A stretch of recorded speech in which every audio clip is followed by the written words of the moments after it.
Hello, this is Jim Gray speaking. Today is September 23rd, 2004, and I'm one of the volunteers with the Jewish Federation of Metro Detroit Oral History Project. And today we are interviewing David Bittker, with whom I'm sitting. And David, is it okay with you that we interview you today and you give permission to archivists and future historians to use whatever they need from our presentation? I do. Thank you very much. You may begin.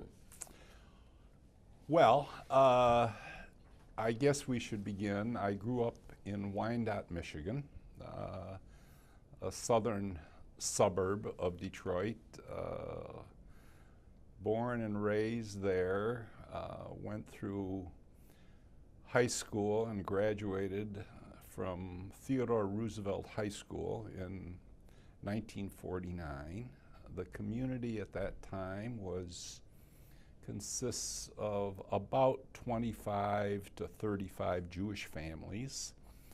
Bar mitzvahed right during the war years, if you will, 1944, and the rabbi in those days was Howard Danzig's father, who was the executive director of Shar Tzedek for some years. Rabbi Danzig left a year before my bar mitzvah date for whatever reason, and I ended up finishing my bar mitzvah with Rabbi Greenfield of the Noodle family in Delray.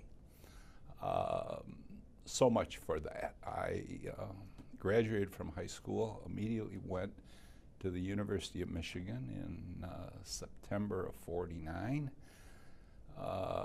graduated in '53, and while in Ann Arbor, served as the first one-year president of Tau Delta Phi fraternity, Jewish fraternity that has since gone off the face of the map.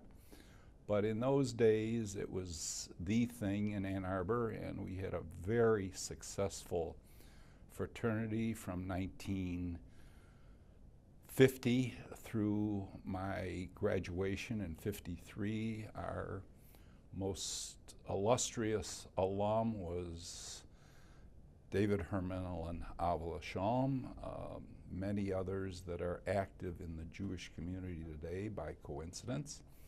And I guess my involvement in the Jewish community really started with my presidency of that fraternity in Ann Arbor. Graduated, immediately went into the Army at the end of the Korean War in September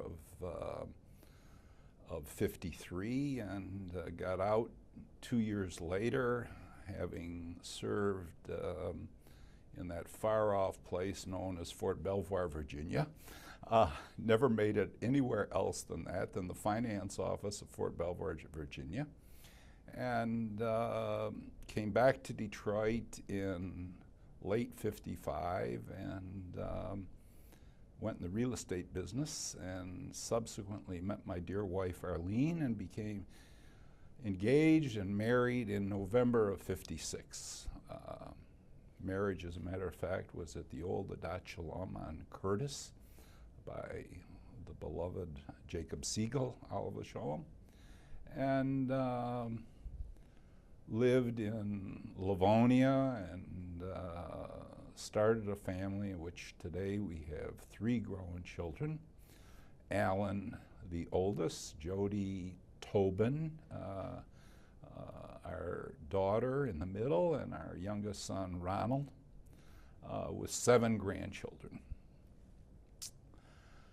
Really got involved in the community a few years after the birth of Ronald in '62. I guess it was late '60s that a fellow by the name of Milton Weinstein, who was an active member of the Jewish community and particularly of B'nai B'rith, a past president of B'nai B'rith in Detroit, started a B'nai B'rith lodge of former members of Tau Delta Phi, the fraternity I mentioned earlier. And that lodge started in 57, approximately, 57, early 58. And I was a charter member, and I guess have remained active in B'nai B'rith to this very day. Served as president of the Detroit Metropolitan Council some years later, then the president of District 6, the Midwest region of 6 states in the Midwest, was also active locally in the Anti-Defamation League, served as local chairman of the regional board in the days of Richard Lobenthal, who was the director, and Richard and I became very good friends, and was quite active in ADL for many years. When I became president of the district, I couldn't do both things at once, so I served a 1-year term as chairman of the ADL and took on the presidency of the Midwest and B'nai B'rith District 6. From there, I followed and became active on the national board of B'nai B'rith, served there and still serve to this day, lo these many years, on the National Board of Governors, the Budget Committee. I was the national fundraising chairman when Seymour Reich was the president of B'nai B'rith, and he asked me to step down as the fundraising chairman and assume the chairmanship of the National B'nai B'rith Hillel Commission. Richard Joel, who was the real visionary and one of the greatest hires of B'nai B'rith, if you will, had been hired that same year. That is now in the late 80s, I think 88. And Richard and I served together in, he is the executive director, I as the national chairman of the B'nai B'rith Commission. In those same years, B'nai B'rith was having some financial difficulties, and the president at that time was Kent Shiner of Baltimore, Maryland, and Kent had the vision to say to Richard and myself, we're going to have to reduce our funding over a period of time to Hillel. We can't support both BBYO and Hillel, and Hillel is going to have to raise its own money. That was really the beginning of the separation of Hillel as a B'nai B'rith entity. I was instrumental in convincing the B'nai B'rith national leadership of letting go, if you will, of that ownership. And together, Richard and I were able to involve the federated movement in a cooperative effort to the start of forming what is today Hillel, the Foundation for Jewish Campus Life. I served for 6 years as founding chairman of the Hillel board, and in those years it was difficult, but to our good credit, the philanthropists came in after a couple of years with help from the former CJF and B'nai B'rith, with some loans and finally philanthropic money primarily from Edgar Brafman and Michael Steinhardt and Charles Schusterman, the late Charles Schusterman of Tulsa, Oklahoma. And they made up the difference, if you would, of what B'nai B'rith had been funding previously, some $3.5 million a year. They stepped to the plate with the help of the Federated Movement and a campus services committee that studied the need on the campus for the expansion of Hillel. And through that partnership, and it was a true partnership of B'nai B'rith, of the philanthropists and the federations, to be able to embark as a new national agency, Hillel. The story continues with Richard's charisma and leadership. To today, it is one of the real success stories of the American Jewish community. Can we stop? Yeah. What is it? The National Hillel operation is one of the success stories of the American Jewish community in the last 15 years. I must tell you that Richard, who is now taken the position as president of Yeshiva University and has moved on, is a very dear and close friend.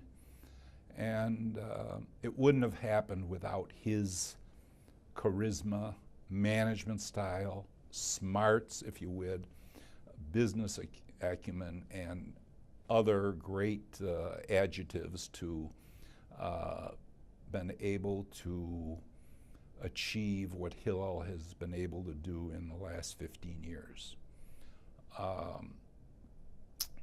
The program today is in its own building in Washington, which I had some involvement in the purchase of that building, totally separate from the B'nai B'rith building that has subsequently been sold. And the organization is a vibrant, going today, still with budgetary problems of collecting enough money among the Jewish community, but is a real success story. Continuing the Hillel involvement, because of my national connections, I befriended a young rabbi in East Lansing, Michigan, when he was the director for a short period of time, and with a change in the program and the help of the Federation in Detroit, that we needed a new building in East Lansing. Although being an alumnus of Ann Arbor and U of M, I don't know what my connection was other than the involvement and feeling for the fact that it was really a need, and I'm proud to say that we led a campaign of which I chaired to raise $3.3 million from the Detroit community primarily, and we tore down the old A.E. Phi house, which was the Hillel house on Charles Street, and 2 years ago we dedicated a brand new 10,000-foot facility, which I'm very proud of, and it has been a success story in itself, with Cindy Huey being the new director, and the program in East Lansing, Michigan is exactly opposite what it was just a few half dozen years ago. With my national involvement, I was then asked by Richard Heidemann, the president of B'nai B'rith, in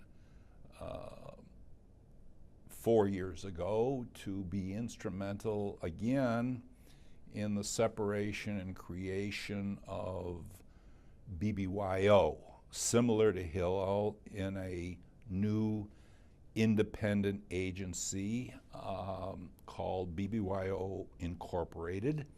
And I'm proud to say I'm presently serving as the vice chairman of that national board with the similar involvement of philanthropists, primarily the Schusterman Family Foundation, the Bronfmans, the Steinhardts, and B'nai B'rith, which is still contributing over $1 million a year to what now is a new national agency for BBYO as of 2 years ago. Chaired the recent search committee to hire a new executive director, national executive director, Matt Grossman, and I am pleased that that organization, likewise a child of the B'nai B'rith enterprise, will be a success story, hopefully in 15 years, very similar to Hillel. My local involvement has been as a member of the Jewish Federation Board of Governors for more years than I can imagine, but in fact, I'm happy to serve and continue to serve as an active part in the day-to-day operations of the Federation. We also work full-time. I'm a partner in National Lumber Company of Warren, Michigan. Have been since 1968, and we run a very large and successful lumber operation catering to the builders and contractors. We try to do what we can to be helpful, again, to the Federation, because I'm pleased that this federated community in Detroit is one that is the most generous, and because of my other involvements, I serve on the board of Wayne State Hillel and also MSU Hillel, and I'm proud of what Michael Brooks has done in Ann Arbor, which is the ultimate program in Hillel across the country. And it's something that I'm very proud of. Also keeps me young. Let's stop if we can for a few minutes. I would like to spend a few minutes in discussing the motivation, if you would, to get involved in the Jewish community. And I must give credit. I mentioned earlier that Milton Weinstein was an attorney who practiced here in Detroit and active in B'nai B'rith and the Federation in those days. And Milton was the national treasurer of the B'nai B'rith Hillel Commission.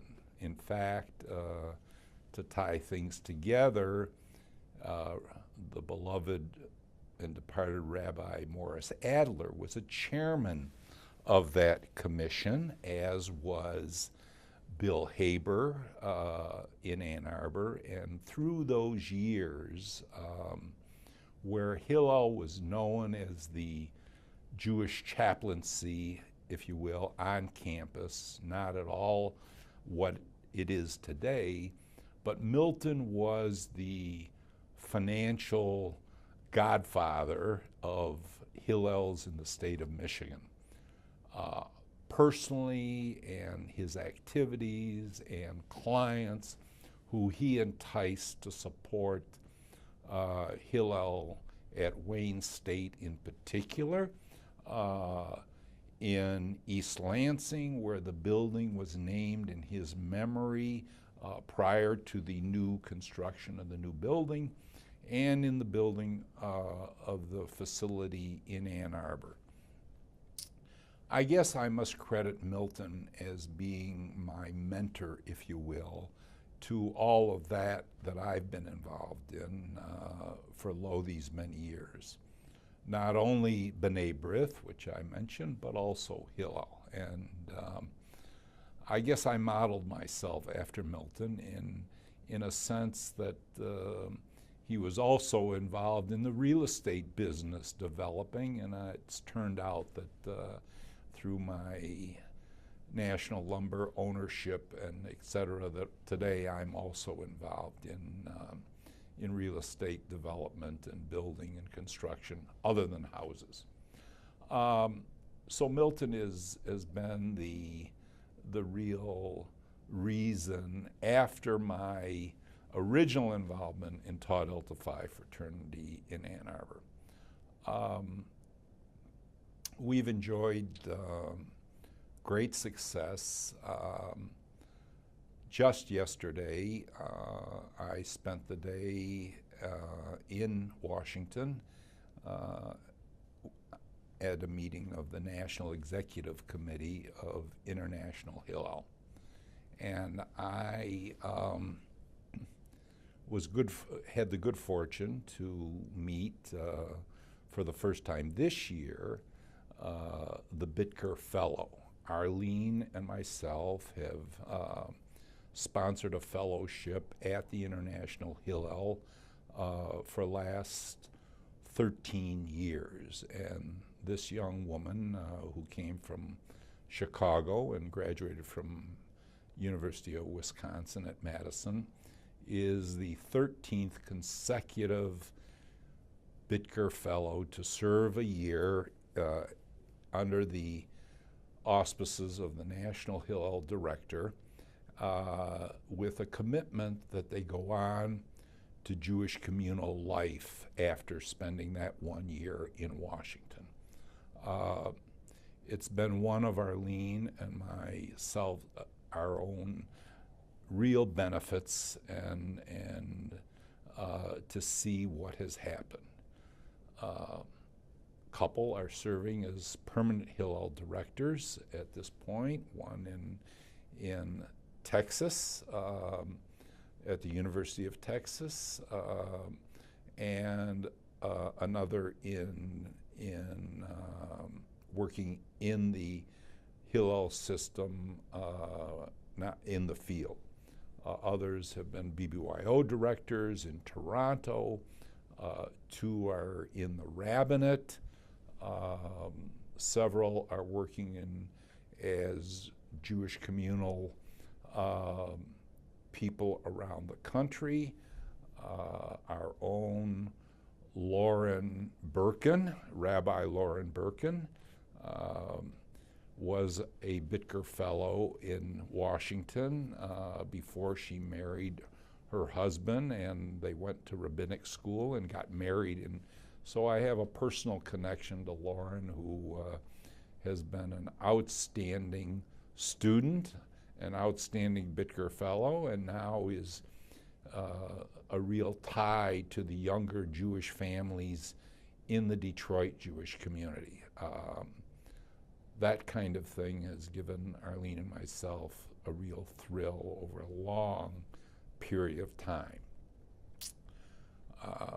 Our daughter Jody is also active in BBYO today, now serving as a vice chairman of the local BBYO regional board. And I also will take some credit for the success of the local BBYO board by virtue of being approached some years ago by the Federation to move the BBYO regional office into the Jewish Center because they had space to rent, and it was the place for young Jewish teens to be. So I was the one that convinced the local board to move to the Jewish Center, got funds to redo the offices, and the quid pro quo of that move was that the BBYO would become a beneficiary agency of the Detroit Federation. And that is something that I likewise am very proud of, and I'm proud of the fact that the Detroit Federation saw a good thing, and it has been to everyone's benefit, such that just recently the Federation has seen fit to have the Fresh Air Society give BBYO 2 acres of land on the site of Camp Tamarack, and they will be soon building a new conference center for BBYO teens that will replace the Milan Center, which for years has existed in Bell River, Ontario, a gift of the Charles Milan family many years ago. The BBYO has, as the largest Jewish youth organization, has had an exemplary record with a long-time director, Arline Weiner, who, and I guess longevity is part of their success, has convinced the Detroit Jewish community that that is a very viable and successful teen program. The Federation's funding of BBYO has been very generous and very helpful, and in addition to over 1,000 teens being involved presently and the building of the new conference center, I'm sure that it will be a success story continuing for many years. The other aspect of involvement, I guess, is my dear wife, Arline, who has always supported me, sometimes missing family events to be at B'nai B'rith meetings. In fact, our usual routine is that her birthday on May 19th is usually celebrated at a B'nai B'rith Board of Governors meeting in Washington, D.C. So we've taken that as part of our yearly, if you will, expectations, and we do enjoy it, and she does enjoy it, sometimes complaining, but not too much. So we get a kick out of it, and we like to kid others about it.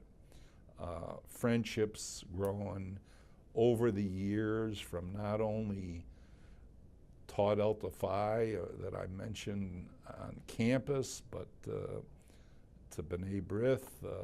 We have today a dinner club of 5 couples who go out to dinner every 6 weeks or so. They're all members of B'nai B'rith, and we have a close friendship of people that we're very possessive of. It's been very, very enjoyable, and taken vacations together, and it's one of the reasons that we believe in the organization.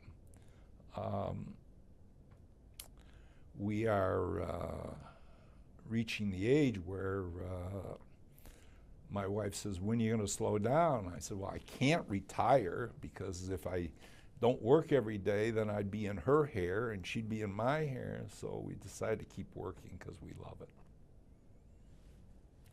I don't know what else. We're about at the end. You want to? Yeah.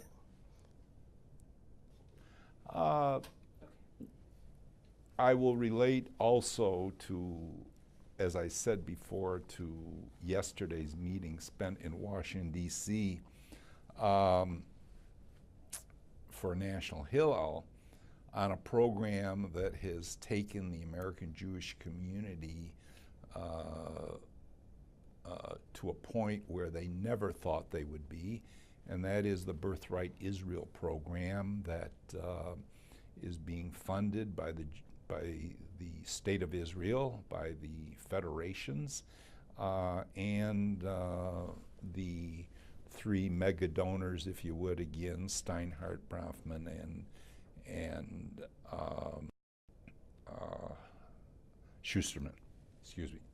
That program has been one of the real success stories for the future of the American Jewish community. And I would, in my deepest hope, that that program does not fail in the future. Some of the priorities of the American Jewish community are local and not worldly. I can't say that for Detroit because they have been most supportive and through Janie Sherman's involvement and others have contributed their fair share. That is not the case in some of the other American Jewish communities because they have severe fundraising problems. But in fact, Hillel alone, National Hillel alone, has sent over 15,000 Jewish teens to Israel in the past 4 years with a success story that is one of the real triumphs of the American Jewish community. If there ever is a tie to our future, I believe that program has been the most successful of anything that has been experimented with that has proven out to be a real, as I said, tie to the future of the American Jewish community.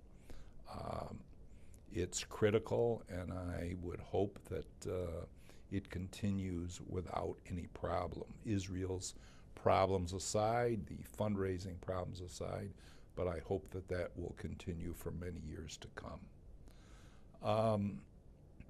My vision for the future of the Detroit community, I think really we are in good hands. I think this community leads literally the rest of the American Jewish community in national leadership, in its ability to raise money, thank God to the wealthy people and the successes of many people in Detroit, and the leadership that we've been able to have run the Detroit Jewish community.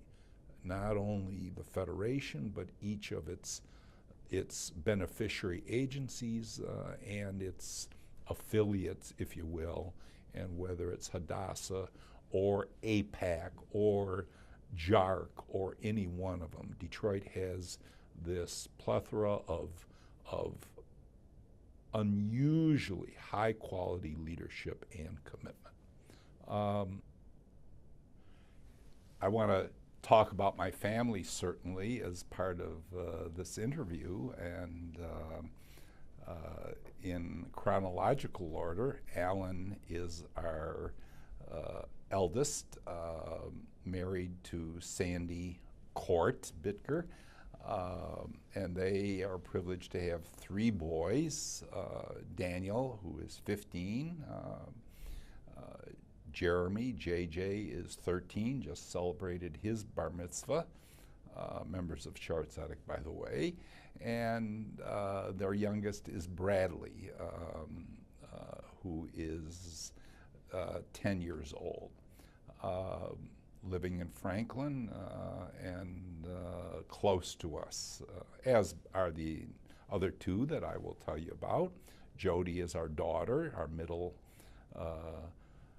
offspring, married to Dr. Keith Tobin, and they have Raina, who is 8, a spitting image of her mother, if you will, in actions and personality, and Arline and I are reliving Jody's youth through our granddaughter Raina.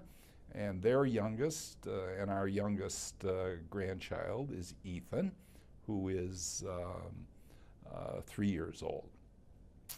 Ronald is our youngest, married to Karen Nessel, a former employee of the Federation, by the way. And we're privileged that they have 2 twin fraternal granddaughters. Granddaughters for us, daughters for them. 4 years old, and to say the least, a handful. And if anybody asks me, what does Arline do? Since all three live within 15 minutes of us, her full-time job is bubby sitting one way or the other. At our house, at their house, but it's literally almost a full-time job. We love it, and hopefully they will live and be well and be as involved a little bit, my wife says, not as much as their grandfather, the Papa. I'm known as the Papa. So we love our family and our children and grandchildren.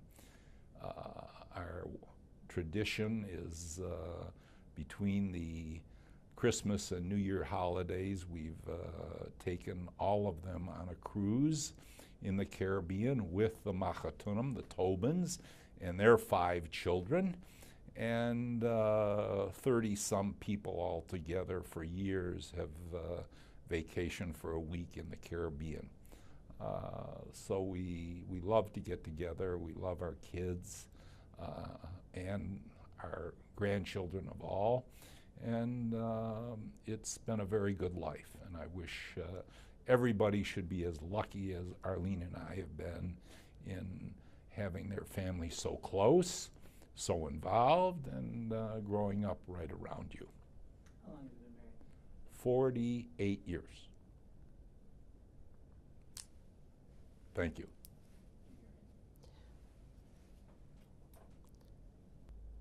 Some of us get great pleasure out of working every day, and I'm one of that breed.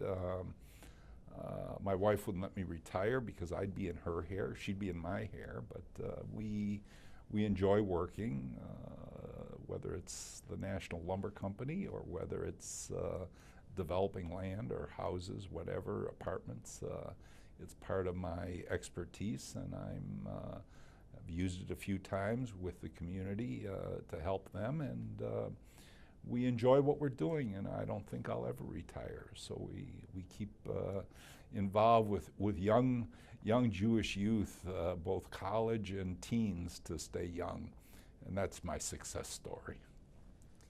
Thank you very much for your time today, and on behalf of the Oral History Project and myself, we thank you for your time and for your insight to what you've been doing and hearing about the vision of the future, and we thank you very much, and we wish you the best of success and long life and good health. Thank you. Thank you. It's a pleasure.